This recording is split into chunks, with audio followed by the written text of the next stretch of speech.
வந்துடும் உங்களுக்கு. உங்களுக்கு இது ஆப்போசிட் இருக்கணும்னா அதையும் சொல்கிறேன் பாருங்க. இப்போ வந்து ஆப்போசிட் ஆயிடுச்சு அப்படின்னா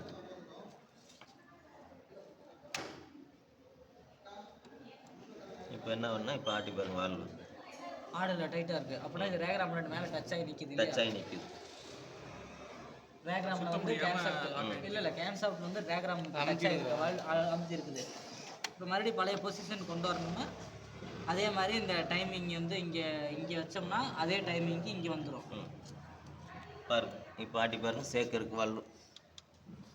இப்போ வந்து அந்த மட்டமாக இப்போ சொருவர நேரத்தில் இப்படி இருக்குது. நம்ம சொருவி மாட்டோம்ல அது இந்த பக்கம் ஆப்போசிட் ஏறி நிற்குங்க, டைட்டாக இருக்கும். அதுக்கு நான் டெட் சைஸ் கருப்பு கலர் போல்டு போடுவேன். ஏன்னா இப்போ இந்த டைமிங் மாறி இருந்தாலும் உங்களுக்கு வந்து அடைச்சடைச்சு வர கம்ப்ளைண்ட் வரும். கரண்ட் கம்மியாக வரும்.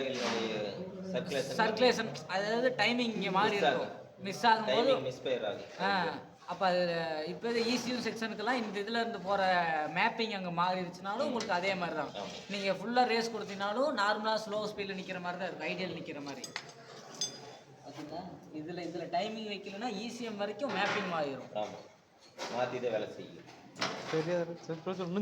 நிஜமாக தான் அது அதே தான் கான்செப்ட். போல்டு இருக்கா, கேம் செயின் டைட் பண்ணுற போல்டு கருப்பில் தான் இருக்கும். சின்னதாக இந்த இது போல்டு சின்னதாக இது தட்டியோ வெட்டியோ டைட் பண்ணக்கூடாது. மேக்னெட் இப்போ கையில் பிடிச்சிக்கிட்டு எவ்வளோ தூரம் கையில் டைட் பண்ண முடியுமோ அவ்வளோ டைட் தான் பண்ணணும். இது கட்டாக வாய்ப்பு இருக்குது. ஏன்னா ரொம்ப நைஸான போல்டு. இந்த இதில் 2 இருக்கும் ஒரு ஓட்டம் எடுத்து விடுங்க. அது எடுத்தீங்களா? அந்த பம்ப் ராடுக்கு அதே மாதிரி அந்த பம்ப் ராடுக்கு போயிருங்க.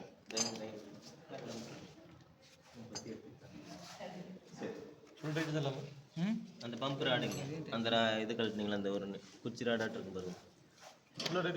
அது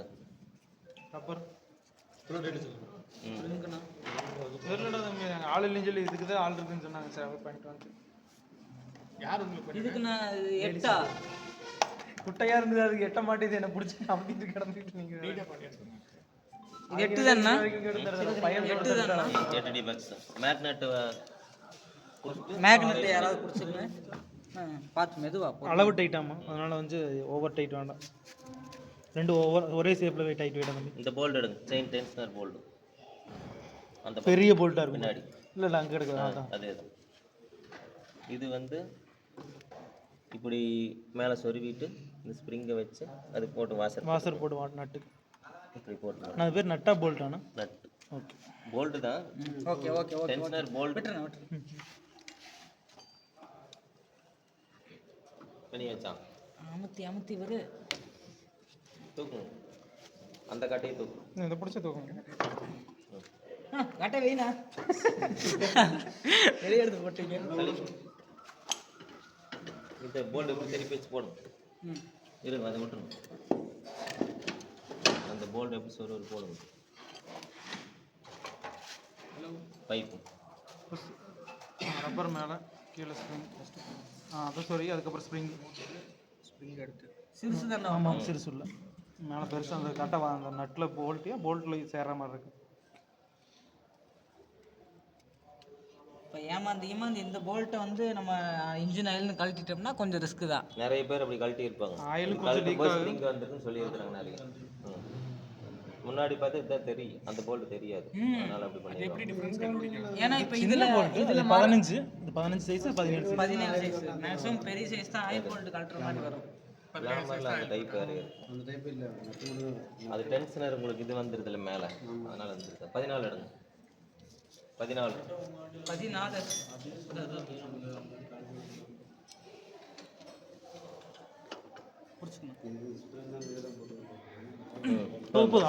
அலுமினியம் மறைக்கு கொஞ்சம் டைம்.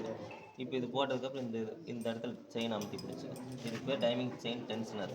இப்போ இந்த ஸ்ப்ரிங்கு போயிடுச்சுனாலும் இது சப்போஸ் இந்த ஸ்ப்ரிங் வெளியே வந்துருச்சுன்ட்டு நம்ம வெளியே போட்டுட்டு சரி ஆயிலோட கழட்டி ஸ்டார்ட் பண்ணால் வால்வெல்லாம் கடகடன்னு அடிக்க ஆரம்பிச்சிடும்.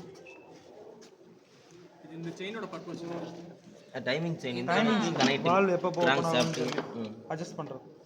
இப்போ இந்த மேக்னெட் போட்டு இந்த பக்கம் ஒரு வால்வ் இந்த பக்கம் ஒரு வால்வ் பாயிண்ட் பார்த்துக்கணும். அந்த டாப் டி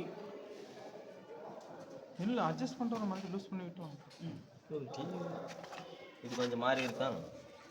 இது இப்போ போட்டு பார்த்தீங்களா, இது முதல்ல போட்டிருக்கணும். இது கழட்டுங்க. அதனால அதனால ஒரு அட்ஜஸ்ட்மெண்ட் மாறும். புடிச்சுனா இது இல்லை வைக்கிட்டுங்க. அப்புறம் இல்லை மாறிடுச்சுன்னா மறுபடியும் இப்போ நிறைய நமக்கு எப்போ தப்பு பண்ணுறோன்னு தெரியணும்ல. மேலே இது அப்படிங்க அது பிரச்சனை நீ போதும். அளவு டைட்டு தான். நீ அந்த அளவு டைட்டு எப்படி வச்சிருக்கிற? போதும் க்ளோஸ் விட்டு இப்போ டாப்பில் வச்சுக்கணும். நேர் பண்ணிக்கணும். இப்போ திரும்பிக்கிச்சா அப்புறம் ஈஸியாக இருக்காது. இல்லை இப்போ டாப்பில் வச்சுக்கணும். இப்போ டாப்பில் வச்சிருக்கிறோமே இந்த டீ இங்கே இருக்கு. போதும். சுத்தமாக இருக்கும். அது தெரியுது. இப்போ கழட்டிட்டு ஈஸியாக கழட்டும்.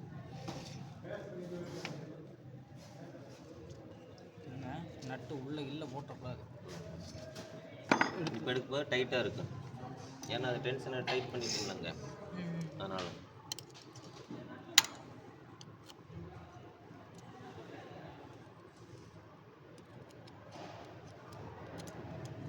இல்லை மாறல உள்ள தள்ளிட்டு போகுதுண்ணா. இருக்கு வரும்.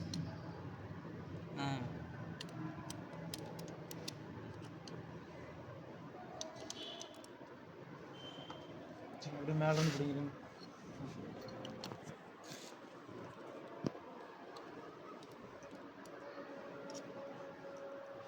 இப்போ வந்து திருப்பலாம். கொடுங்க ஒரு நிமிஷம்.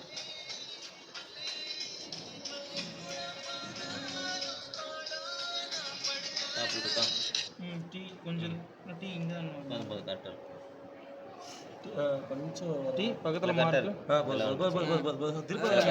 கரெக்டாக இருக்கு. திரும்ப முடியும். இது நேர் இருந்ததுன்னா உங்களுக்கு மிஸ்பயர் ஆகாது. அண்ணா இங்கே மார்க் எதுக்குண்ணா? நீங்களா பண்ணதா இல்லை ஏற்கனவே இருக்குமா? ஏற்கனவே இருக்கு. எல்லா வண்டிக்கும் இருக்கு. இல்லை இங்கே வந்து மார்க் இல்லாத மார்க் இதுதானே சொல்கிறா இல்லை இங்கே மார்க் இருக்கு வருது. இந்த மாதிரி அது இங்க இருக்கு வருது. உள்ள எங்க தெரியும்? அது அந்த மார்க் ட்ரக்ஸுக்கு வந்து மேலேயே இருக்கும் டைமிங் கவரில்.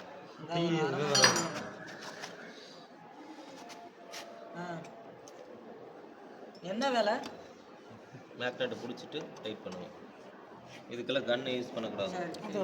அந்த கன்று போட்டிங்கன்னா போல்டு கட் ஆயிடும். வந்து 16 ஆம்ஸில் வாங்க போதுமாண்ணா? அவ்வளோ டைட் 16 சரி ஓகே.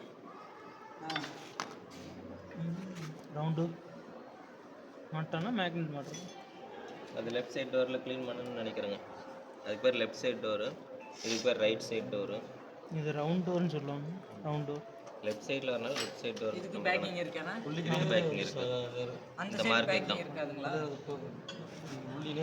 அந்த பக்கம் பேக்கிங் வரும். கரெக்டாக இருக்குண்ணா.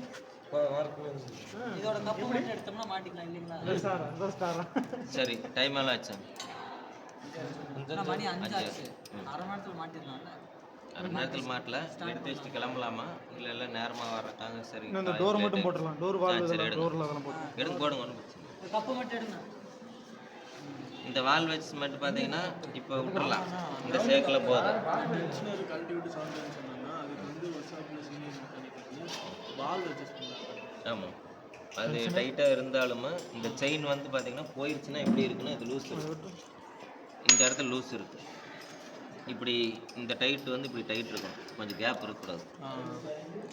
அவர் வண்டிக்கு செயின் நாளைக்கு கழட்டுறோம் பாருங்க. அவர் வண்டிக்கு சவுண்ட் செயின் லூஸ் இருக்கக்கூடாது. டைமிங் செயின் அது லூஸாக இருந்தால் தான் சவுண்ட். லூஸாக இருந்தால் செயின் போயிடுச்சுன்னு அர்த்தம். இப்படி குத்தி பார்த்தீங்கன்னா தெரியும். அப்படி லூஸாக இருந்தால் செயின் சவுண்ட் வருதுன்னு அர்த்தம். அது செயின் கட் பண்ணி போடுவாங்களா இல்லை வால் மாற்றலாம். வேறு தான் ஃபுல்லாக மாற்றணும். டைமிங் செயின் கிட்டுக்கு நிறையா மாற்றணும். இது ரோலர் வந்து பார்த்தா நம்ம செயின் லூஸாக இங்கே டைட். இப்போ டைமிங் செயின் இப்போ லூஸ் ஆயிடுச்சுன்னு சொல்கிறாங்களா? அதுக்கு என்னென்ன மாற்றணும்? இது டைமிங் செயின். இந்த கிட்டு ஒன்று டைமிங் செயின் இந்த கிட்டே வண்டிக்கு வாங்கிட்டு செட்டாக வரும். மற்ற வண்டிக்கெலாம் செயின் தனியாக வாங்கிக்கலாம். டென்ஷனர் அது மாற்ற முடியாது. டென்ஷனர் மாட்டினா போதும். ஒரு சில வண்டிக்கு டென்ஷனர் தான் போயிடும். சூப்பர் ஸ்ப்ளெண்டருக்கு அதுக்கெல்லாம் டைமிங் செயின் அட்ஜஸ்ட் பண்ணுறதுன்னு தனியாக ஒன்று இருக்குது. அது எங்கே இருக்குது? எங்கே இருக்குது? இல்லை இந்த மேலே இருக்கும். இந்த இடத்துல இருக்கும். ரெட்டில் வந்துடும். சிலிண்டரில் வந்துடும்.